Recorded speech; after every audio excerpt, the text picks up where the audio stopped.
नमस्कार. वर्षा रेसिपीमध्ये तुम्हा सर्वांचं खूप खूप मनापासून सहर्ष स्वागत.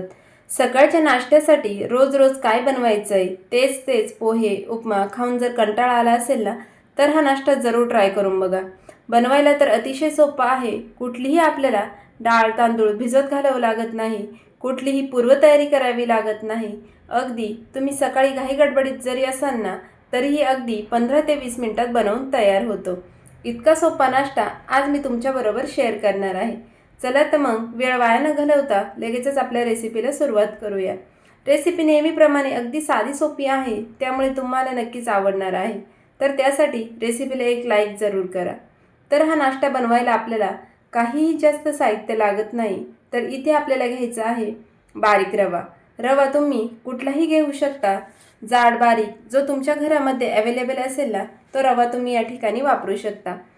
मिक्सरच्या भांड्यामध्ये मोजून 1 कप एवढा बारीक रवा घेतलेला आहे, किंवा वाटीने मोजून घेतला तरीही चालेल. सेम कपाने आपल्याला पाव कप एवढं दही घ्यायचं आहे.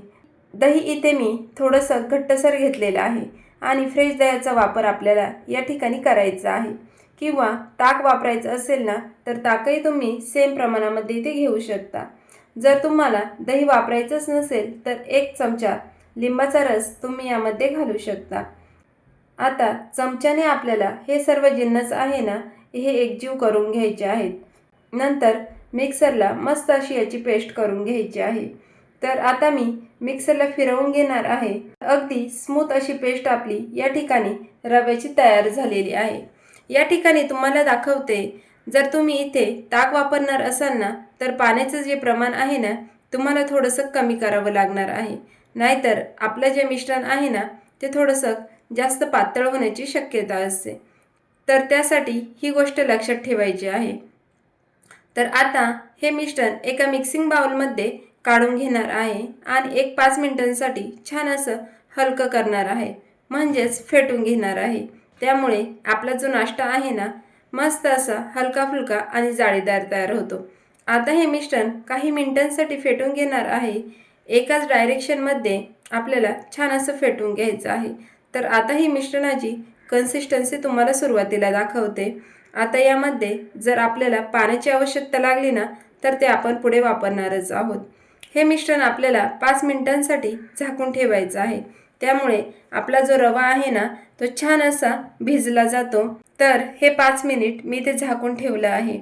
मिश्रण बरंचसं घट्टसर झालेलं आहे. तर या ठिकाणी तुम्हाला दिसत असेल, आता यामध्ये आपल्याला जास्त काही साहित्यसुद्धा लागणार नाही, किंवा जास्त काही मसालेसुद्धा आपण इथे वापरणार नाही आहोत. अगदी इथे मी 3 ते 4 चमचे पाणी घातलेलं आहे. मिश्रण थोडंसं घट्टसर झालेलं आहे आणि पुन्हा एकदा छान असं एकजीव करून घेतलं आहे. तर इथे मी फक्त 3 ते 4 चमचे पाणी मिक्सरच्या भांड्यामध्ये घालून ते या मिश्रणामध्ये घातलं आहे. आता यामध्ये आपल्याला काय काय साहित्य लागणार आहे. यामध्ये आपल्याला फक्त जिरं घालायचं आहे. आता तुम्हाला जर अजून पौष्टिक बनवायचं असेल ना, तर यामध्ये भरपूर साऱ्या बारीक चिरलेल्या भाज्या कापूनसुद्धा घालू शकता. तर आता मी काही घालणार नाही, अगदी प्लेन हा नाश्ता बनवणार आहे. तर त्यात 1 चमचाभर मी इथे जिरे घातलेले आहे, 1 चमचाभर साखर घातलेली आहे. तुम्हाला साखर जर स्किप करायची असेल ना, तर तुम्ही करू शकता. त्यानंतर 2 चमचेभर आपल्याला तेल घालायचं आहे. तेलामुळे आपला जो नाश्ता आहे ना, तो मस्त असा मऊसूत तयार होतो. तर आता हे सर्व जिन्नस पुन्हा एकदा छान असं एकजीव करून घ्यायचे आहेत. अगदी साधा सिंपल सोपा नाश्ता आहे. अगदी तुम्हाला सकाळच्या घाईच्या वेळेत जरी बनवायचं असेल ना, तरीही आरामात होणार. तर हे बघा, अगदी मस्त असं हे मिश्रण आपलं या ठिकाणी बनवून तयार झालेलं आहे. आता मिश्रणाची कन्सिस्टन्सी तुम्हाला दिसत असेल, यापेक्षा जास्त पातळही नको आणि जास्त घट्टसरही नको. आता ज्या ताटामध्ये किंवा ज्या भांड्यामध्ये आपल्याला हे सेट करायचं आहे ना, त्याला अगोदर तेलाने छान असं ग्रीस करून घ्यायचं आहे, जेणेकरून आपला जो पदार्थ आहे ना, ताटाला चिकटू नये याकरता. तर तेलाने छान असं ग्रीस करून घेतलेलं आहे.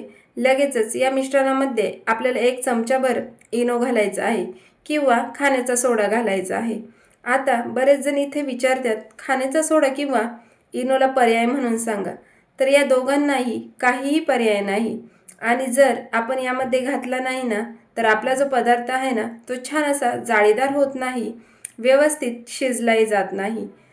तर त्यासाठी आपल्याला दोघांपैकी एक तरी पदार्थ आपल्याला यामध्ये वापरायचा आहे। थोडंसं पाणी टाकूया आणि इनोला मी ॲक्टिवेट करून घेते आणि परत एकदा छान असं हे मिश्रण पटापट फेटून घेते। लगेचच आपण ज्या ताटाला तेलाने ग्रीस करून घेतलेलं होतं ना, यामध्ये हे मिश्रण ओतायचं आहे आणि 15 मिनिटांसाठी मध्यम गॅसवरती हा पदार्थ आपल्याला शिजवून घ्यायचा आहे। तर हा ताटामध्ये मी ओतून घेतलेला आहे। जेव्हा मी ताटाला तेल लावत होते ना, तेव्हाच मी कढईमध्ये पाणीसुद्धा आपल्याला गरम होण्यासाठी ठेवायचं आहे आणि गरम पाण्यामध्ये छान असा हा पदार्थ ठेवायचा आहे। त्या डिशच्या खाली पहिल्यांदा एक स्टँड ठेवायचं आणि त्यानंतर ही डिश आपण कढईमध्ये ठेवायची। त्यापूर्वी पाणी अगोदर छान असं गरम करून घ्यायचं, त्यानंतरच हा पदार्थ वाफवायला ठेवायचा आहे। 15 मिनिट मध्यम गॅसवरती वाफवणार आहे। तोपर्यंत लगेचच मी इथे चटणीसुद्धा बनवून घेणार आहे, कारण यामध्ये आपण काहीही पदार्थ ॲड केलेले नाही, त्यासाठी आपल्याला चटणीची आवश्यकता लागणारच आहे। तर त्यासाठी मिक्सरच्या भांड्यामध्ये मूठभर कोथिंबीर स्वच्छ धुवून घेतलेली आहे, 2 लसणाच्या कांड्या आणि 1 इंच अद्रक तुम्ही या ठिकाणी वापरू शकता। माझ्याकडे अद्रक नाही म्हणून मी नाही घातले। सोबतच 2 चमचे आपल्याला फुटाण्याच्या डाळ्या किंवा शेंगदाणे घालायचे आहेत। सोबतच इथे मी 2 चमचे फरसाण असतं ना, ते या फरसाणामध्ये जी शेव असते ना, ती शेव वापरली आहे किंवा तुम्ही भुजिया शेवसुद्धा वापरू शकता, त्यामुळे छान अशी टेस्ट येते आणि आपली चटणीसुद्धा दाटसर होते। 2 ते 3 हिरव्या मिरच्यासुद्धा टाकायच्या आहेत, चमच्याभर जिरे घालायचे आहे, साखर घालायची आहे, चवीनुसार मीठ घालायचं आहे आणि 1 चमचाभर फ्रेश दही घालायचं आहे। दही नसेल वापरायचं तरी तुम्ही स्किप करू शकता। दह्याऐवजी तुम्ही अर्ध्या लिंबाचा रस वापरू शकता आणि थोडंसं पाणी टाकून याची चटणी वाटून घ्यायची आहे। आता यामध्ये जे पदार्थ तुम्हाला आवडत नाही ना, ते तुम्ही ते स्किप केले ना तरीही चालेल। तर हे बघा, मस्त अशी आपली ही चटणी बनवून तयार झालेली आहे। आता ही चटणी तुम्हाला किती घट्ट हवी आणि किती पातळ हवी त्यानुसार तुम्ही यामध्ये पाणी ॲड करू शकता। ही तयार झालेली चटणी आहे ना, ही कुठल्याही स्नॅक्सच्या पदार्थाबरोबर किंवा ढोकळ्यासोबत खाऊ शकता। त्यासोबतच समोशांसोबत किंवा वडापावसोबतसुद्धा कुठल्याही नाश्त्याच्या पदार्थासोबत ही चटणी तुम्ही खाऊ शकता। तर आपली ही चटणी या ठिकाणी बनवून तयार झालेली आहे। जर ही चटणी तुम्हाला जास्त वेळ टिकवायची असेल ना, तर तुम्ही यामध्ये पाणी घालण्याऐवजी 2 बर्फाचे तुकडे घाला, म्हणजे चटणीचा जो कलर आहे ना, तो तसाच्या तसा राहील। तर आपली चटणी बनवून तयार झालेली आहे। आता आपण जो नाश्ता आहे ना, तो शिजला आहे का तो चेक करूया। 15 मिनिटांच्या अगोदर आपण या नाश्त्याला अजिबात उघडून बघायचं नाही, नाहीतर या पदार्थाची वाफ निघून जाते आणि व्यवस्थित असा फुलला जात नाही आणि खाली बसतो। तर 15 मिनिटं झालेली आहे। काडी टाकून चेक केलं तर तुम्हाला दिसत असेल काडी क्लीन निघालेली आहे। काढून घ्यायचं आहे, पूर्णपणे थंड करायचं आहे आणि थंड झाल्यानंतर आपल्याला हा कट करायचा आहे। गरम असताना कट केला ना तर व्यवस्थित कट होत नाही, त्यामुळे एक 5 ते 10 मिनिट पूर्णपणे थंड करून घ्यायचं आहे आणि त्यानंतरच कट करायचं आहे।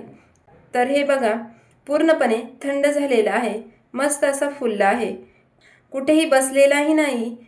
कुठलाही नाश्त्याचा पदार्थ जेव्हा आपण बनवतो किंवा ज्यामध्ये खाण्याचा सोडा इनो वापरलेला असतो ना, तो पदार्थ 15 मिनिटांच्या अगोदर कधीही उघडू नका, नाहीतर तो पदार्थ व्यवस्थित असा फुलला जात नाही।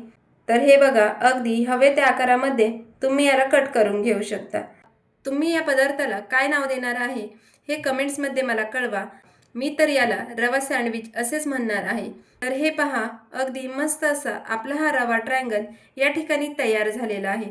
तर हा जो आहे ना पदार्थ, हा नुसता प्लेन आहे, याला अजून आपल्याला छान असं चटपटीत करायचं आहे, त्यामुळे खायलासुद्धा खूप जास्त मज्जा येते।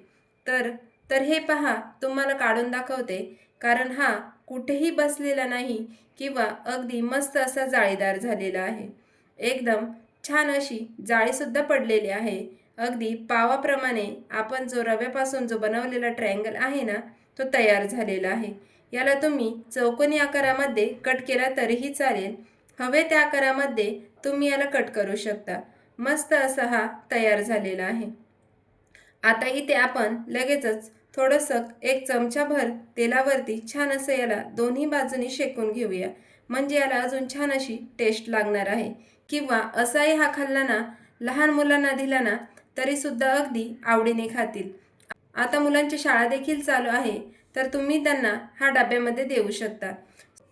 किंवा भरपूर साऱ्या भाज्या तुम्ही यामध्ये घालून हा तुम्ही पदार्थ नाश्त्याला किंवा टिफिन म्हणून मुलांना देऊ शकता. तर अगदी 2 ते 3 चमचे तेल मी या ठिकाणी पॅनवर घेतलेलं आहे.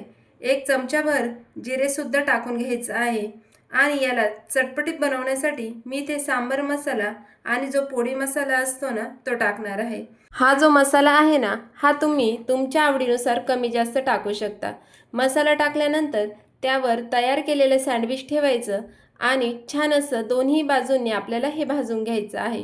त्यावर पुन्हा एकदा वरच्या बाजूने मी सांबर मसाला टाकते. खालची बाजू थोडी शेकली की पलटी करायचं आणि दुसऱ्याही बाजूने आपल्याला हे छान असं कुरकुरीत होईपर्यंत भाजून घ्यायचे.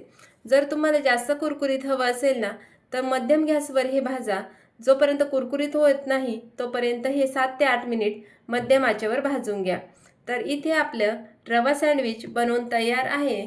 मस्त असा कुरकुरीत हा पदार्थ होतो. आणि जर तुम्हाला नसेल भाजायचं तर तुम्ही प्लेन हे सँडविच चटणीसोबत खाल्लं ना तरी खूप छान लागतं. माझा तवा मोठा होता त्यामुळे एका वेळेस माझे संपूर्ण सँडविच या तव्यावर बसलं.